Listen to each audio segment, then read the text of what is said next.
এসেছি যখন একা যেতে হবে একা, যাদের জন্য সারা জীবন কুকুরের মতো পরিশ্রম করব,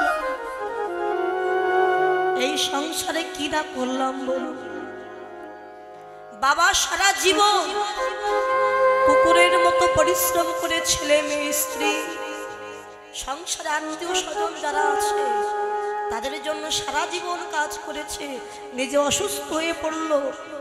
ওই ছেলে মেয়ে তখন বড় হয়ে বলছে তুমি আমার জন্য কি করেছো, কি করেছো আমার জন্য। ওমা মৌমাছি সারা জীবন কাটার সাথে ক্ষত বিক্ষত হয়ে মধু তুলে নিয়ে এসে চাক বাঁধে। মৌমাছির পক্ষে কিন্তু মধু পান করা হয়। মধু হরণকারী ব্যক্তিরা ওই মৌমাছিকে আগুন দিয়ে পুড়িয়ে তারই সংগ্রহ করা চাক নিংড়ে নিংড়ে খায়। ঠিক তেমনি আমরা সবাই সারা জীবন যে পরিশ্রম করে চাক বেঁধেছি, কোথায় না ব্যাংকে। যেদিন এই মৌমাছির প্রাণ পাখিটা উড়ে যাবে, চার বন্ধু কাঁধে নিয়ে শ্মশানে গিয়ে পুড়িয়ে ছাই করে দেবে, দুদিন কাঁদবে, তারপরে ভুলে যাবে এই মায়ার সংসার, কেউ মনে রাখবে না। ওমা এই জগতে যদি কেউ অন্যায় করে পাপ করে, যদি সে গৌর গোবিন্দের চরণে আশ্রয় নেয়, আমার প্রভু তাকে কখনো কোনোদিন চরণ ছাড়া করে না। মহাপ্রভু হরিনামে উদ্ধার করেছিলেন ওই যে মলয় চাঁদ কাজী, জগাই মাদে উদ্ধার হলো, আবার হরিনামে উদ্ধার হলো চাপাল গোপাল। মহাপ্রভু যখন হরিনাম করতেন সবাই কিন্তু হরিনাম পছন্দ করতেন না, সবাই যে গৌরকে ভালোবাসবে এমনটা কিন্তু। নবদ্বীপে কিছু কিছু অভক্ত ছিলেন, তারা এই মহাপ্রভুর হরিনামে একদম সহ্য করতে পারতেন না।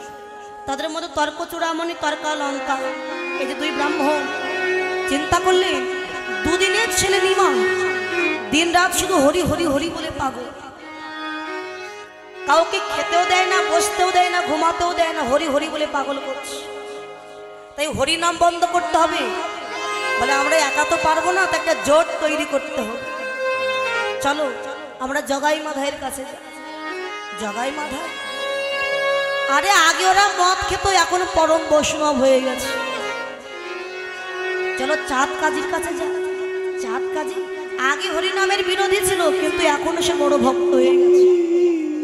তবে একজনের কথা আমার মনে পড়েছে, কে? মহাজ্ঞানী, মহাপণ্ডিত, মহাতান্ত্রিক। আরে মহা মহা করে চলেছ, নামটা তো বলবে সে কি? সে হলো ওই চাপাল বাবা ঠাকুর, চাপাল গোপাল বলে আমরা যাকে ছিলাম। চলো তার কাছে যাই। তো গেছে চাপালের গৃহে। চাপাল তখন মন্দির কালী পূজা মানে ভবানী পূজা করছে।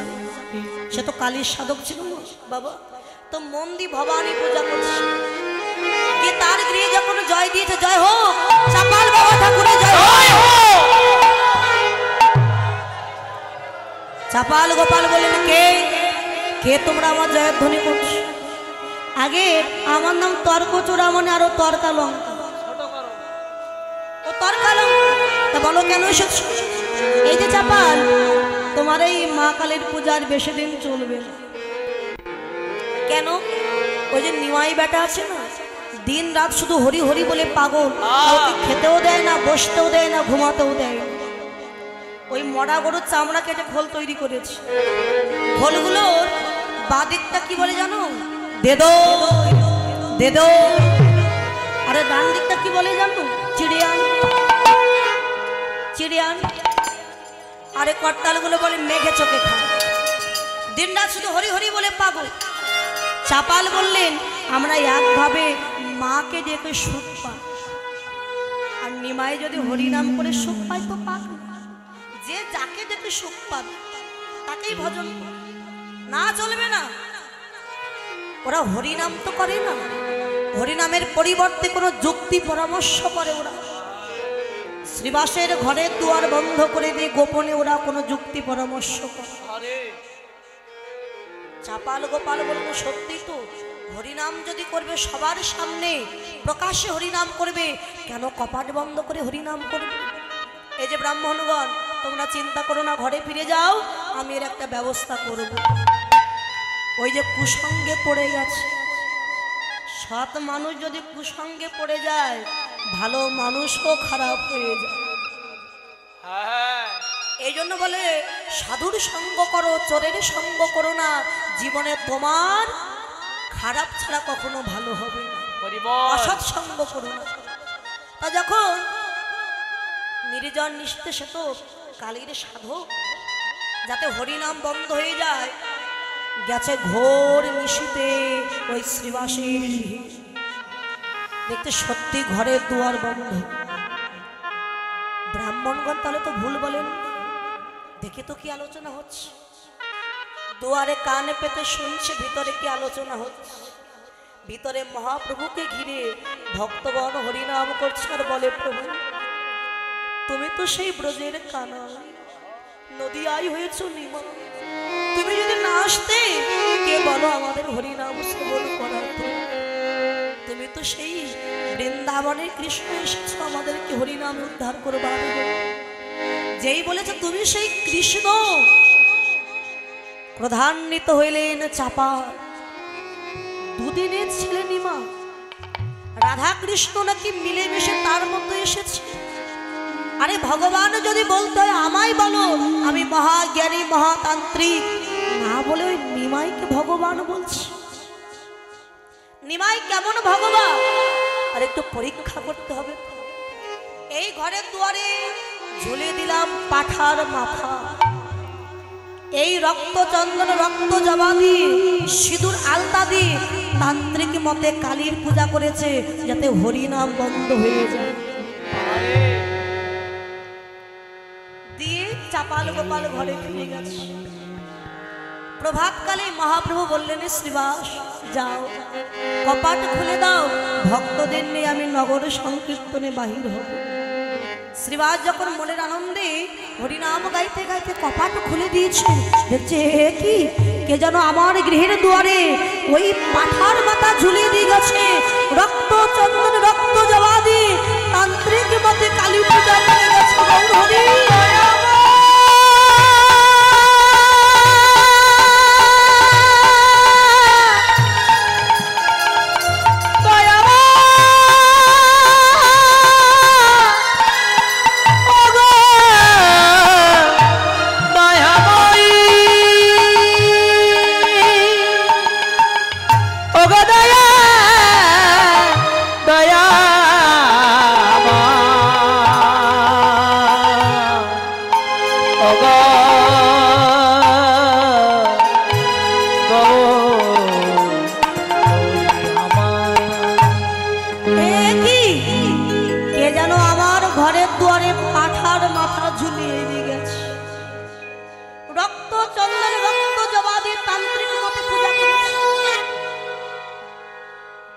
রক্ত ছড়িয়ে দিয়ে গেছে ঘরের দুয়ার। শ্রীবাস কেঁদে বলল, নগরবাসী তোমরা দেখে যাও, আমি শুধু হরিনাম করি না, নিশিরাত্রে করি আমি ভবানী পুজো। বৈষ্ণব তো, বৈষ্ণবের গৃহে রক্ত ছড়িয়ে দিয়ে গেছে, তান্ত্রিক মতে পূজা করেছে। শ্রীবাস রাতার ভোর থাকতে থাকতেই হাড়ি ডোম ডেকে নিয়েছে, সেগুলো পরিষ্কার করেছে যাতে মহাপ্রভু জানতে না পারে। বিষণ্ণ বদনে গেছে গৌর হরির কাছে। শ্রীবাস কি হয়েছে তো, অমন করে বিষণ্ণ বদনে দাঁড়িয়ে আছে? কি করে বলবো আমার মহাপ্রভু? আমার কান্নার মুখ্য অর্থটা না বলে গৌণ অর্থটাই তাহলে আমি বলি। তুমি সারা রাত আমার গৃহে হরিনাম করেছো, এখনো সকালবেলা নগর সংকীর্তনে চলে যাবে, আবার কখনো তোমার বদলে হরিনাম শ্রবণ করব, তাই ভেবে আমি কাঁদছি। শ্রীবাস তুমি আমায় সত্যি কথা বললে না, আর আসল কথাটাও বললে। শোনো শ্রীবাস, তোমার মতো ভক্তের মনে যে ব্যথা দিয়েছে, কষ্ট দিয়েছে, আমি তাকে অভিশাপ দিলাম, আজ থেকে 3 দিনের ভিতরে তার সর্বাঙ্গে গলা পচা কুষ্ঠ ব্যাধি হবে হবে হবে। বৈষ্ণব অপরাধের কোনো ক্ষমা। 3 দিনে যেতে না যেতেই দেখা গেল বৈষ্ণব অপরাধের ফল। সর্বাঙ্গে দেখতে দেখতে গলা পচা কুষ্ঠ ব্যাধিতে ভরে গেল। চাপাল তখন কালী পূজা করছে। গলা পচা কুষ্ঠ ব্যাধি দেখে চিৎকার করে উঠেছে, মা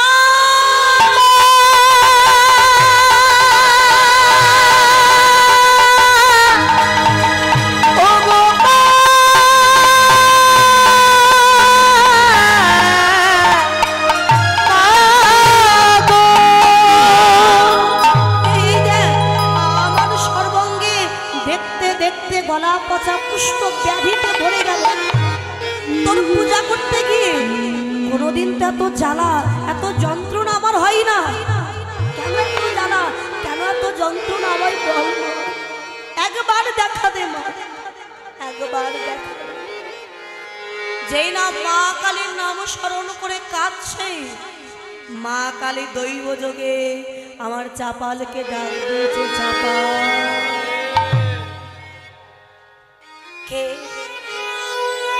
আমি তোর আরাধ্য ভবতারিণী। এসেছিস মা, তুই এসেছিস। এই দেখ আমার সর্বাঙ্গে গলা পচা কুষ্ঠ ব্যাধি, কেনই আমার এমন হলো মা। চাপা তুই আমার সন্তানের মতো, কোনো কাজে যাওয়ার আগে আমার কাছ থেকে অনুমতি নিয়ে যাস। কিন্তু শ্রীবাসের গৃহে হরিনাম বন্ধ করতে যাওয়ার আগে তো আমার অনুমতি নিলি না বাবা। আমি যেভাবেই পূজা গ্রহণ করি না কেন, আমার যে একটি মাত্র পরিচয়, আমি হলাম শিবের স্ত্রী। শিব ঠাকুর হলেন আমার স্বামী, তিনি হলেন পরম বৈষ্ণব। আমি বৈষ্ণবের স্ত্রী হয়ে আর একজন বৈষ্ণবের অপরাধ কি করে সহ্য করিব। চাপা যদি নিজের ভালো চাস, যা বাবা সকালবেলা গিয়ে শ্রীবাসের চরণ ধরে ক্ষমা চেয়ে তুই মুক্তি পেয়ে যাবি। অহংকারে মর্ত হয়ে বলছে কি আমি যাব ওই শ্রীবাসের পায়ে ধরতে? না না না, যত দুঃখ যত কষ্ট পাই না কেন ওই শ্রীবাসের পায়ে ধরবে না কখনো কোনোদিন। এই চাপা মন্দির থেকে ফিরে গেছে ঘরে, ঘরের দুয়ারে দাঁড়িয়ে ডাকছে তার স্ত্রীকে, আরে নিস্তারিণী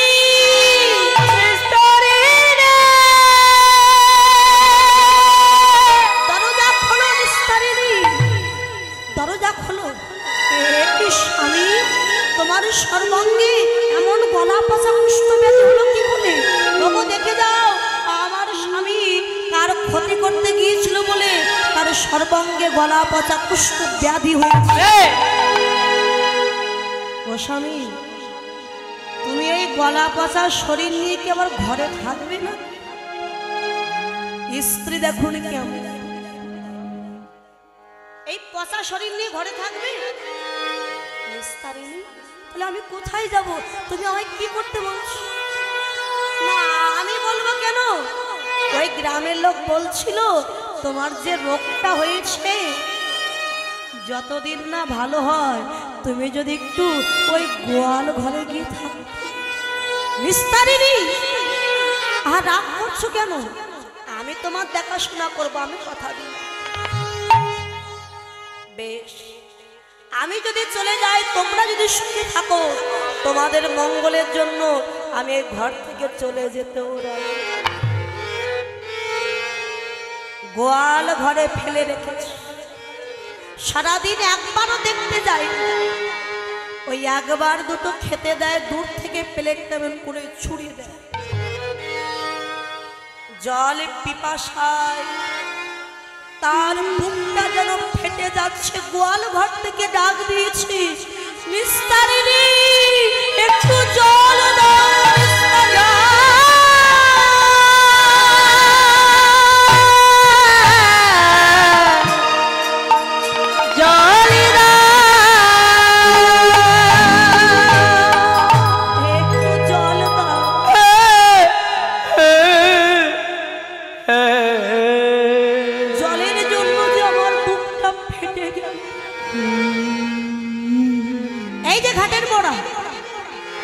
জল চাইছো তা তো চিৎকার করবার কি প্রয়োজন?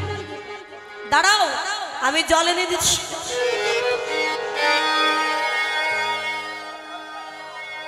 বাবা, গলা পচা কুষ্ঠ ব্যাধি হয়েছে স্বামী, এখন যদি রূপোর গ্লাসে জল দিই ওই গ্লাস আমি আর জীবনে ব্যবহার করতে পারবো না, তাই নারকলের মালায় করে জল দিয়েছি।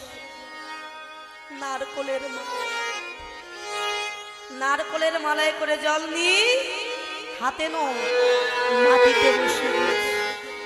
নারকলের মালাতে জল মাটিতে রাখিল, নারকলের মালাতে জল মাটিতে রাখিল, নারকলের মালাতে জল মাটিতে রাখিল। মালা গড়াইয়া জল পড়িয়াছে, ওই মালা গড়াইয়া জল পড়িয়াছে গেল, মালা গড়াইয়া জল পড়িয়াছে, মালা গড়াইয়া জল পড়িয়াছে গেল। যেই মাটিতে বসে দিয়েছে, মালা তো মাটিতে বসে না, নারকলের মালা বসে দেওয়ার সঙ্গে সঙ্গে উপর হয়ে জল সব পড়ে গেল। আর জল সেবা করা হলো। জল পিপাসা অচৈতন্য হয়ে গেল চাপা। তার স্ত্রী ঘর থেকে দেখছে, অন্যদিন গোয়াল ঘর থেকে কেমন ষাঁড়ের মতো চিৎকার করে, আজকে তো আর চিৎকার করছে না। তাহলে কি মরেই গেল না? যাই না দেখে আস, ওই তো লম্বা হয়ে পড়ে আছে গোয়াল ঘরে, তাহলে বুঝি মরেই গেছে। যাক, অল্পে লেখা চুকে গেছে না বেঁচে গেছে। আমি বরং রাতারাতি ওই কালিয়া ডোম আর হরিয়া ডোমকে নিয়ে এসে এই মরাটা আমি পরিষ্কার করে দিই। ডোম মানে যারা মরা পোড়ায়। কালিয়া ডোমকে ডাক দিয়েছে, এই কালিয়া, হরিয়া, মাথা করুন আমাদের ডাকছে। এই কালিয়া, আমার গোয়াল ঘরে একটা মরেছে, একটু পরিষ্কার করবি। মাথা করুন, গোয়াল ঘরে তো গরু মারে, আমরা গরুকে পরিষ্কার করবো। এই গরু নয়, তাহলে না স্বামীর পরিচয় দিতে লজ্জা পাচ্ছে। স্বামী মানে তো ভর্তা, ভর্তা মানে যিনি ভরণ পোষণ করেন, আর ভরণ পোষণ করতে গেলে কাজ করতে হবে। এই আমার বাড়িতে যে কাজ করতো সেই কাজের লোকটাই মরে গেছে। মাথা করুন, আপনার বাড়ির চাকর মরে গেছে। এই চাকর নয়, তোরা তো বুঝবি না, একটা মরে গেছে একটু পরিষ্কার করবি। আয়, ঠিক আছে, আমাদের তো বুঝে কাজ নেই। রাত্রেবেলা তো আর গলা পচা কুষ্ঠ ব্যাধি হয়েছে, আর দেখে চেনার উপায় না। একটা খাটিয়ার সাথে বেঁধে চাপালকে কাঁধে করে নিয়ে চলে গেছে শ্মশানে, গঙ্গার ঘাটে। চাপালের দেহটা রেখে তার জন্য চিতা সাজাচ্ছে। এদিকে গঙ্গার মৃদমন্দ বাতাস সঙ্গে লেগে অচৈতন্য চাপালের দেহে চৈতন্য ফিরে এসেছে।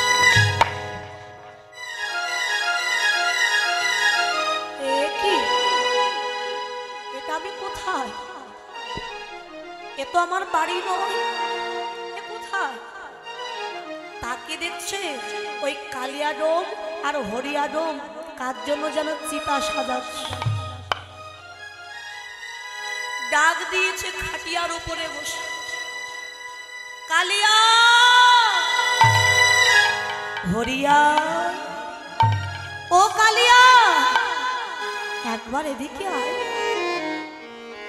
কালিয়া ডোম তাকিয়ে দেখছে, এই ভাই, ওই দেখ মরাটা উঠে বসেছে, মনে হয় ভূত হয়ে গেছে, পালা পালা। আরে কালিয়া, ও হরিয়া, একবার এদিকে আয়। ওরে ভাই, আমি মরি নাই, মরি আমি মরি নাই, মরি না। ওরে সোনের কালুয়া ভাই, আমি মরি নাই, মরি সোনরে হলো ভাই, আমি মরি নাই, ওরে শোনে রে কালুয়া ভাই, আমি মরি নাই, মরি নাই। আমি মরিনি, আমি এখনো বেঁচে আছি। এই ভাই, গলাটা কেমন চেনা চেনা মনে হচ্ছে না? চল তো গিয়ে দেখি। এই এ তো আমাদের চাপাল বাবা ঠাকুর। তোরা ভাই এখানে কেন এনেছিস? আমরা আনবো কেন? তোমার স্ত্রী তো বললো গোয়াল ঘরে কে চাকর মরে গেছে। আমায় চাকর বলেছে? যাদের জন্য সারা জীবন আমি সংসারে কাজ করলাম, আজ আমি অসুস্থ হয়েছি বলে তারাই কিনা আমায় চাকর বলে মেরেই ফেলেছে। কালিয়া, ওই সংসার যখন আমায় মেরেই ফেলেছে জীবিত থাকতে, ওই মায়ার সংসারে আমি আর ফিরে যাব। কালিয়া, তোরা আমায় ভালোবাসিস? যদি ভালোবেসে থাকিস, এই গঙ্গার ঘাটে আমার ছোট্ট একটা ঘর বেঁধে দিবি। আমি যতদিন বাঁচবো এই গঙ্গার ঘাটে বসে আমি আমার নিতাই গৌরীর চরণ ভজন করব।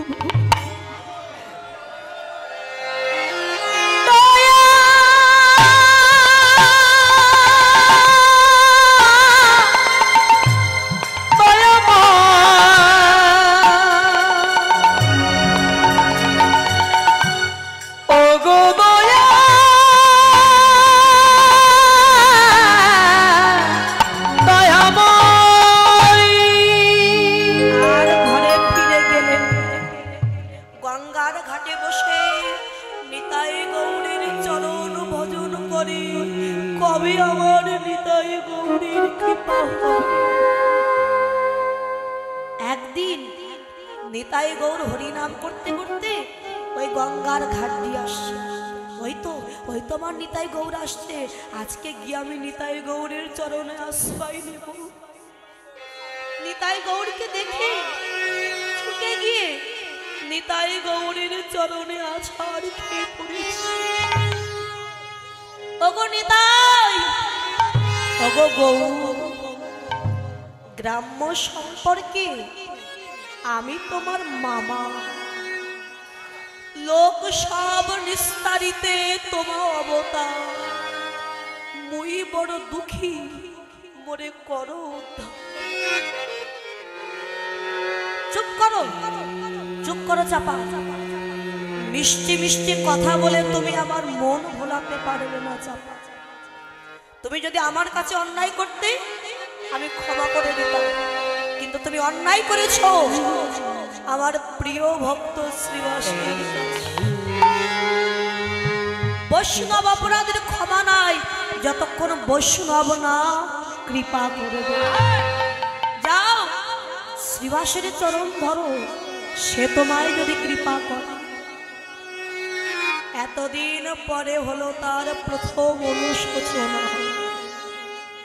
মন সেদিনই যদি শ্রীবাসের চরণ ধরতাম, এত দুঃখ কষ্ট আমায় পেতে হতো না, এত জ্বালা যন্ত্রণা আমার পেতে হতো না। কোথায় শ্রীবাস? ছুটতে ছুটতে গিয়ে ডাকে এক জায়গায় ভক্তদের নিয়ে শ্রীবাস হরিনাম সংকীর্তনে ছুটে গিয়ে আছাড় খেয়ে পড়েছে শ্রীবাসের চরণ। শ্রীবাস, আমায় ক্ষমা করে দাও শ্রীবাস, তোমার মতো বৈষ্ণবকে আমি চিনতে পারিনি শ্রীবাস।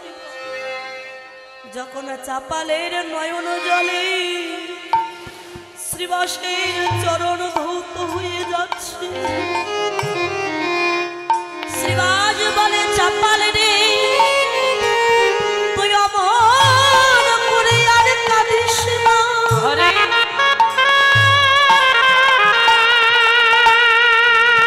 তুই যে তোর নিজের ভুল বুঝতে পেরেছিস, এতেই যে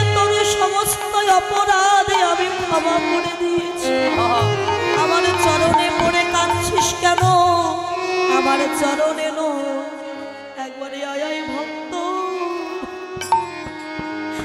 আমার হৃদয়ে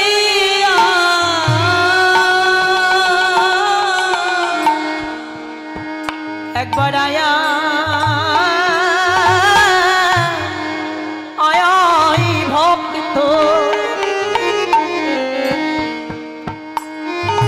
আমার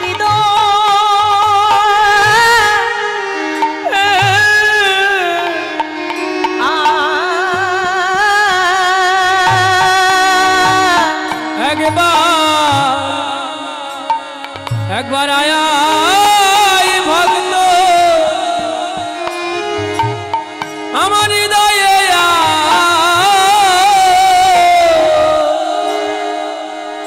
আমার তাপিত করা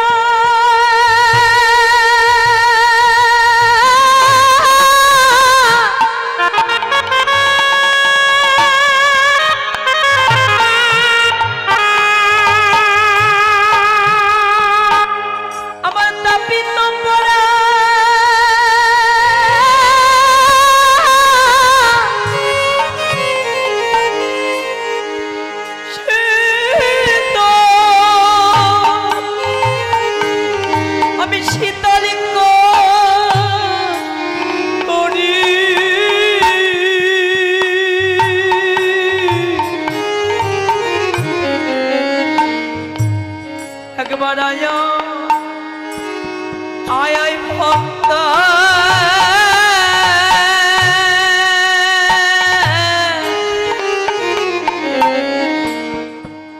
আমার হৃদয়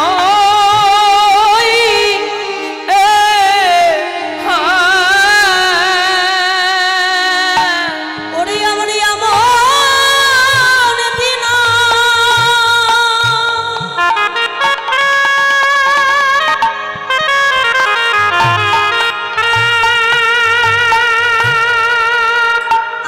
এমন দিন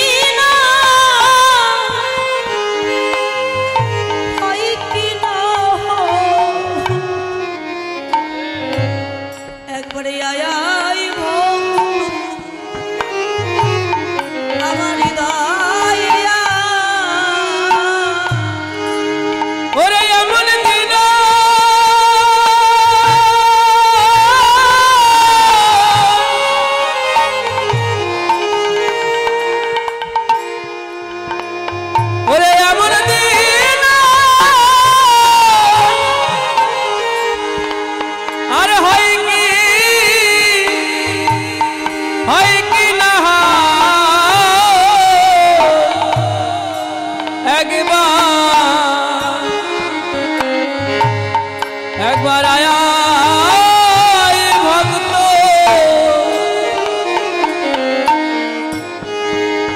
আমার হৃদয়ে আমার এমন দিন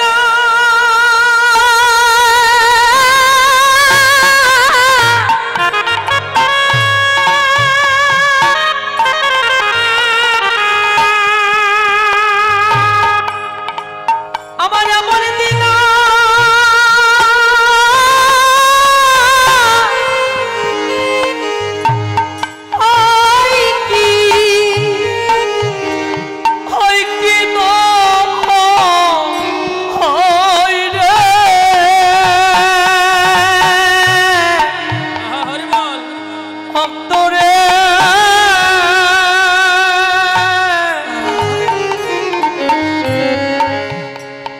বলে একবার আয়া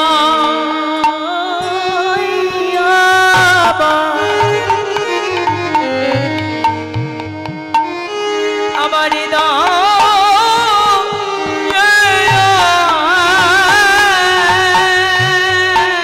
ওরে আমার তাপিত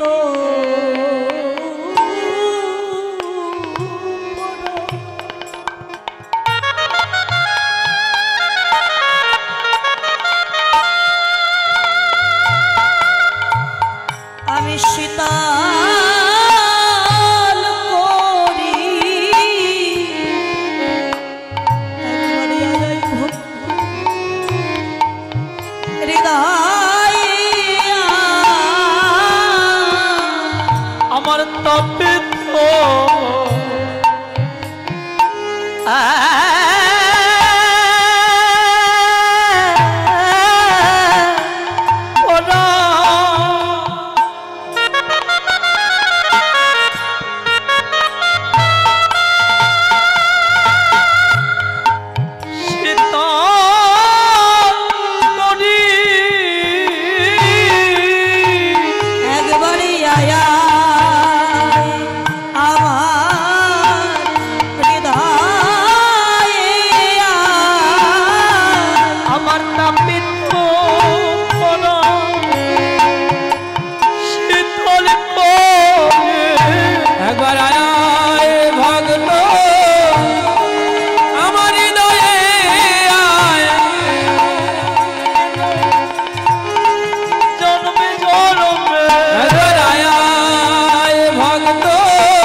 চাপাল যখন মহাপ্রভুর চরণে আশ্রয় নিয়েছিলেন, প্রভু দয়াময় শ্রীবাস তোমায় ক্ষমা করেছে, তুমি ক্ষমা করবে না?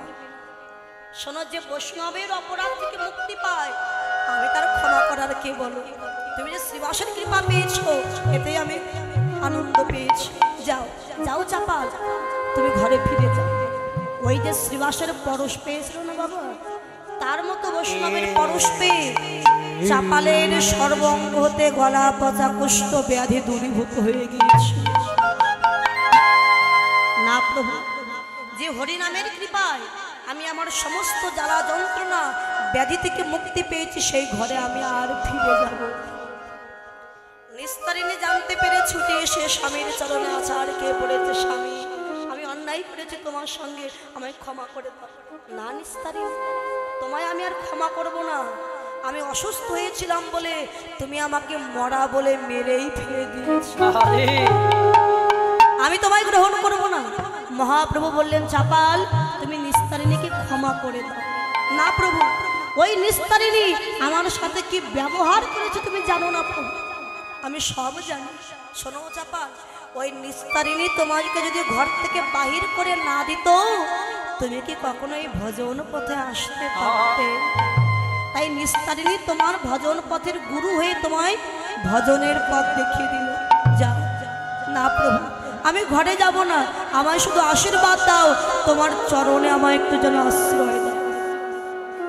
বেশ, আমি তোমায় আশীর্বাদ দিলাম চাপাল। যে মুখে করিলে তুমি বৈষ্ণব নিন্দন, আজ থেকে সেই মুখে করিবে তুমি বৈষ্ণব বন্দন। বৈষ্ণব বন্দনা করবে তুমি। আজ থেকে তোমার নাম চাপাল নয়, দেবকী নন্দন দাস। দেবকী নন্দন দাস হয়ে যত বৈষ্ণব বন্দনা লিখেছিলেন এই চাপাল গোপাল। তিনি জগৎকে বলেছিলেন, জগৎ ভেবে দেখো দারুণ সংসারের চরিত্র দেখিয়া, চরিত্র দেখি আমার মনেতে লাগিছে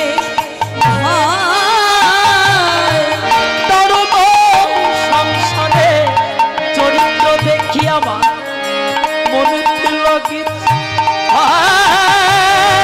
কালে সাপের মুখে শুকিয়া রয়েছি, কালে সাপের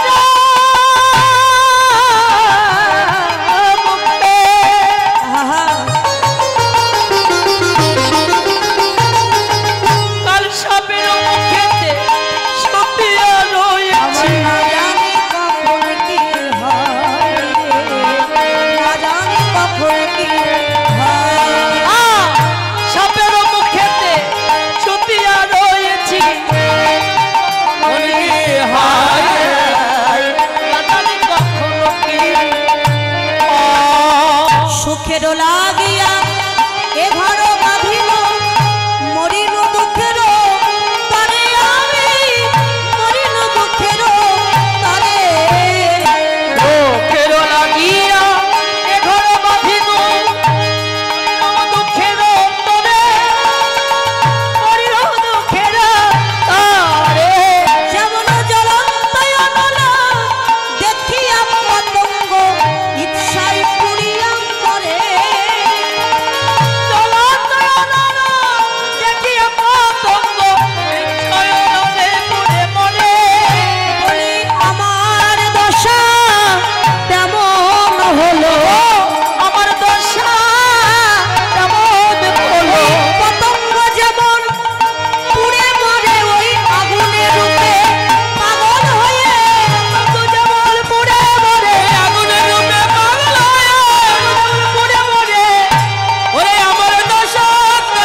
ঘরই আমার দুঃখের কারণ হয়ে দাঁড়ালো।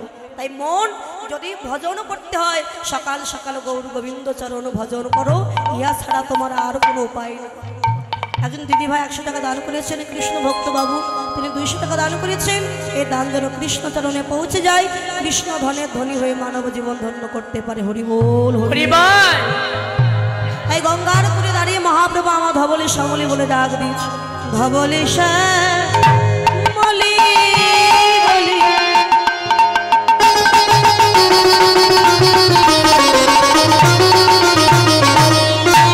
সভায় ডাক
পারবে না।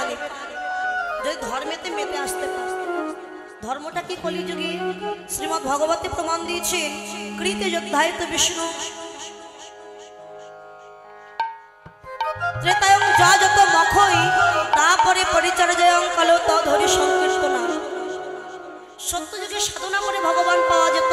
সত্যযুগে মানুষের পরমায়ু ছিল 1 লক্ষ বৎসর। শুধু হরি বল বললেই যে ভগবানের পাওয়া যাবে, তার কৃপা হবে, সত্যযুগের মানুষের মধ্যে বিশ্বাস ছিল। কঠিন তপস্যা করেছিলেন তারা। প্রচন্ড গরমে পাহাড়ের গুহার ভিতরে বসে তপস্যা করেছে। প্রচন্ড শীতের সময় বরফের ভিতরে বসে তপস্যা করেছে। তপস্যা করতে করতে দেখা গেল সর্বাঙ্গে লতা পাতা জড়িয়ে গেছে, দেহের মাংসগুলো খসে পড়ে যাচ্ছে, তবু তপস্যা করেছে। ত্রেতা যুগ এসেছে, 1 লক্ষ থেকে একটা সৈন্য বাদ পড়ে গেল, রইল 10,000 বৎসর। ত্রেতা যুগে যাগ যজ্ঞ করেছে মুনিরি, সেটা যজ্ঞ করেছে, হোম যজ্ঞ করে ভগবান পেয়েছে। দাপর যুগ এসেছে, 10,000 থেকে আরেকটা শূন্য বাদ পড়ে গেল। মানে যত শূন্য কমছে 1 পোয়া করে ধর্ম কমে যাচ্ছে। 4 পোয়া ধর্ম ছিল সত্য যুগে, ত্রেতা যুগে এসেছে 1 পোয়া ধর্ম কমে গেল, রইল 3 পোয়া। দাপর যুগে এসেছে 2 পোয়া ধর্ম কমে গেল। কলিযুগে এসেছে 3 পোয়া ধর্ম কমে গেল। তাহলে কলিযুগে যেই এসেছে, কলিযুগে 1000 থেকে আরেকটা শূন্য বাদ পড়ে গেল, রইল 100। তা কলিযুগের মানুষ 100 বছর আর কেউ বাঁচে না বাবা। এখন 60 থেকে 70 বছর, তাও কোনো রকমে। তা ভগবান দেখলেন এই এত কম সময়ের মধ্যে এরা বড় হবে কবে, লেখাপড়া শিখবে কবে, বিবাহ করবে কবে, ছেলে মেয়ে মানুষ করবে কবে, আর আমাকে বা ডাকবে কবে, সময় তো নাই। তাই একটি মাত্র উপায়, শুধু বদলে হরি বল বললেই কৃপা হয়ে যাবে। কঠিন তপস্যা, ধ্যান, যাগ যজ্ঞ কিছু করতে হবে না, শুধু হরি নাম করলেই এ কলিজীবের উদ্ধার হয়ে যাবে।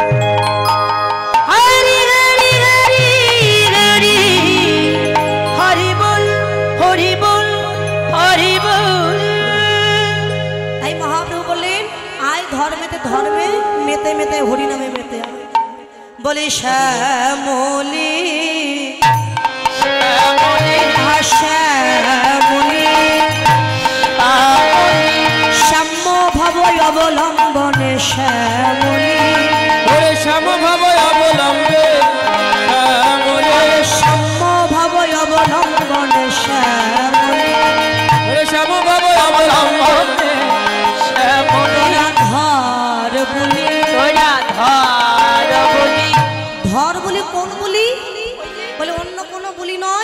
হরি নামের বুলি ধরে হরের নাম হরের নাম হরের নাম কে বলো কালো নাচতে বো নাচতে বো নাচতে বো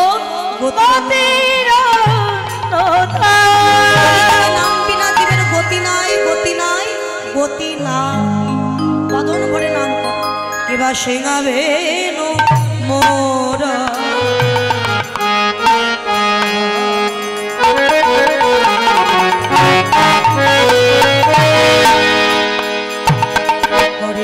হরিয়া যায় ধনে এবার সিংহাবে না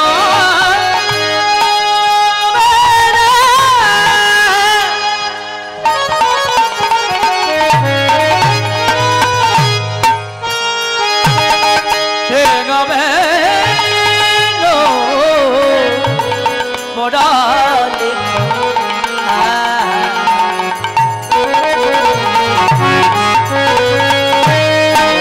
জয় ধনী কেবা সিংহাবে